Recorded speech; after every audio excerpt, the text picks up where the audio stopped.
Michael, how is God relevant to our hurting world?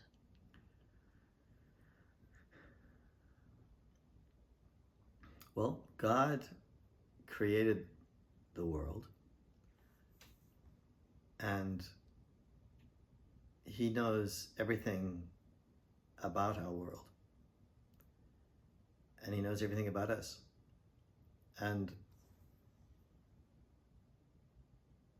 it's easy to think of God as being up there and out of the way and not really like just some sort of impersonal force.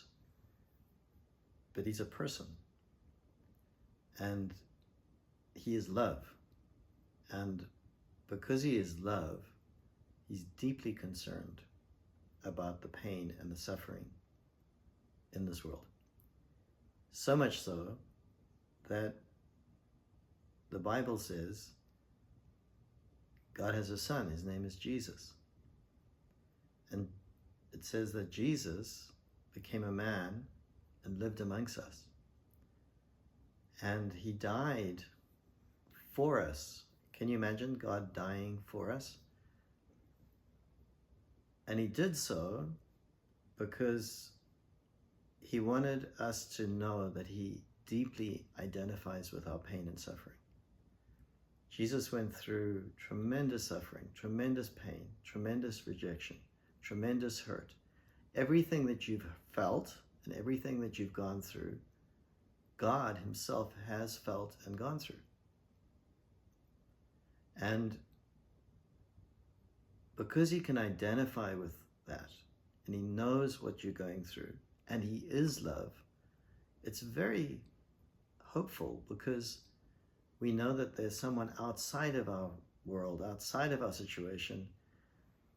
We think it's outside of our situation, but He's holding everything together, and He's a person, and He wants relationship with you. And all of us want to be loved. We actually are made to be loved, and God has made us that way. And something went really wrong, and the Bible's very clear that something went really wrong, and we can talk about it another time, but we know something's gone wrong with this world. Amen. There's a lot of pain, there's a lot of suffering, there's a lot of hurt, a lot of bad things happening. And the Bible has an understanding of why that happened, but in the midst of what's happened, He really does come, and He comes to live with us if we invite Him into our hearts. And I did that when I was 19, and I was really hurting. I didn't think I was that hurting, but I was suicidal. At times, I had gender dysphoria. I didn't know I really wanted to be a woman. I had a lot of addictions, and I was very shy around people, and then other times really confident. And I thought I was just, as I was, a normal person, but I had moved around a lot. I was kind of like an immigrant. We moved 3 countries and went to 7 schools. And sometimes it was difficult for me to be comfortable amongst people, and other times I was very confident.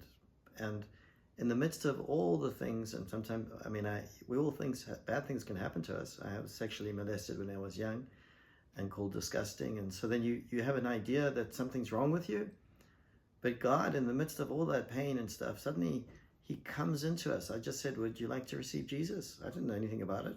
It's like I just knew some Christians that seemed quite nice people, although we would tease them sometimes. And I said, sure. At that point, I don't know why I said sure, but then the love of God filled me, and He filled my heart, and He's never left me now, and it's 40 years later. But He's real. God is real, and He cares about the world and the suffering and the pain.